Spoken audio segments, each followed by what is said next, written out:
नमस्कार। ज्योतिष एक दिव्य प्रकाश चैनल में आप सबका स्वागत है। ज्योतिष से जुड़ी रोचक जानकारी के लिए चैनल को सब्सक्राइब ज़रूर करें। दोस्तों, आज हम बात करेंगे जन्म कुंडली के दूसरे भाव के बारे में। दूसरे भाव का जातक के जीवन पर क्या प्रभाव पड़ता है तथा जन्म कुंडली में दूसरे भाव से हमें क्या जानकारी मिलती है, अर्थात ज्योतिष शास्त्र के अनुसार दूसरे भाव में हम क्या देखते हैं, आइए जानते हैं। दोस्तों, जन्म कुंडली के दूसरे भाव को धन भाव भी कहा जाता है।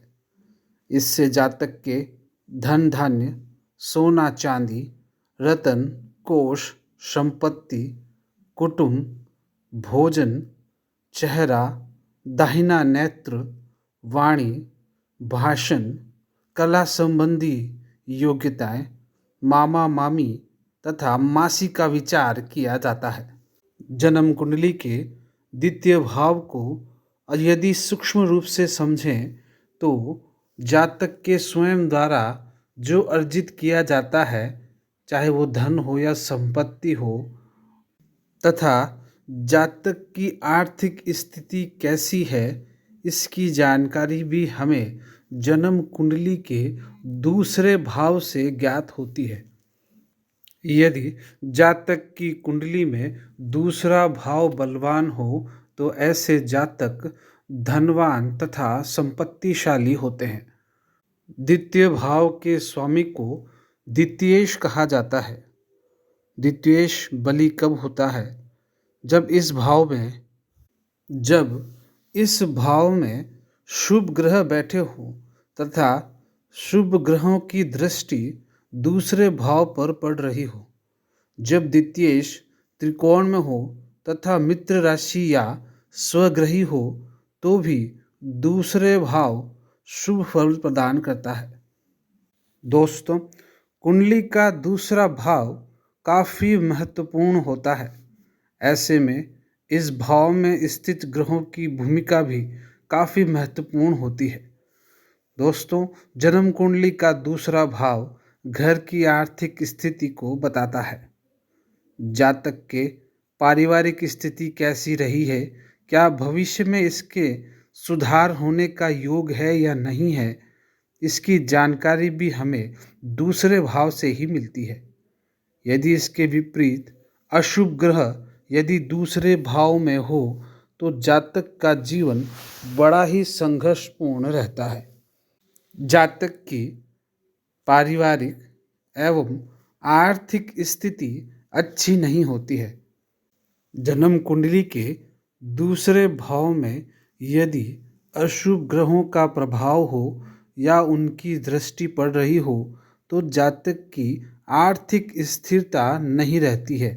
जातक को बार बार आर्थिक समस्याओं का सामना करना पड़ता है।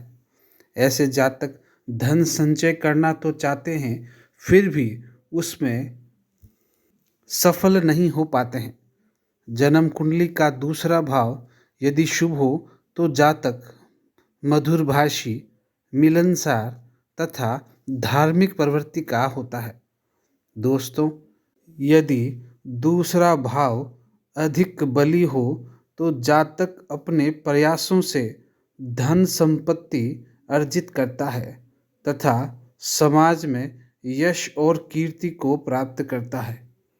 ऐसे जातक सभी सुख सुविधाओं का लाभ लेते हैं तथा अपार धन संपत्ति का संचय करते हैं। जन्म कुंडली के दूसरे भाव को धन का भाव कहा जाता है।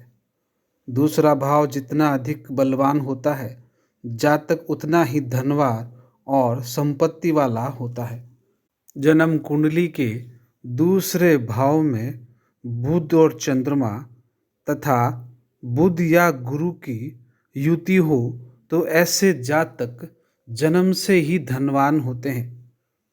दूसरे भाव का स्वामी यदि कुंडली के चतुर्थ भाव में स्थित हो तो ऐसे जातक आर्थिक लाभ, भूमि, वाहन, मकान आदि का लाभ देता है।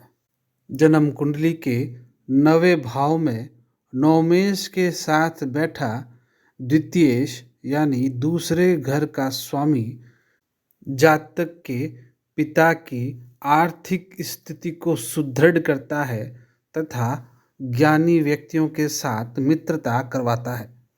यदि दूसरे भाव में शुभ राहु हो तो जातक सरकारी माध्यम से धन अर्जित करता है। यदि इसके विपरीत राहु अशुभ हो और दूसरे भाव में स्थित हो तथा इसके स्वामी को पीड़ित कर रहा हो तो जातक की शिक्षा बाधित हो जाती है। इसके साथ ही यदि दूसरे भाव पर एक अशुभ ग्रह की दृष्टि हो और 7वें भाव में एक अशुभ ग्रह हो तो जातक के वैवाहिक सुख में कमी करता है। दोस्तों, जन्म कुंडली का विश्लेषण करते समय जातक के द्वितीय भाव का भी अध्ययन करना अत्यंत आवश्यक होता है। जन्म कुंडली का दूसरा भाव परिवार, धन, वाणी तथा जातक के खुद के द्वारा किए गए प्रयासों के बारे में जानकारी मिलती है। निष्कर्ष के रूप में हम ये कह सकते हैं, यदि जन्म कुंडली में दूसरे भाव में शुभ ग्रह हो या शुभ ग्रह से दृष्ट हो तो जातक को शुभ फल की प्राप्ति होती है। इसके विपरीत यदि दूसरा भाव अशुभ ग्रह से ग्रस्त हो या दूसरे भाव में अशुभ ग्रह हो तो जातक को दूसरे भाव से संबंधित अशुभ फल की प्राप्ति होगी। अगली जानकारी के लिए जुड़े रहे मेरे चैनल ज्योतिष एक दिव्य प्रकाश से। धन्यवाद। जय श्री कृष्णा।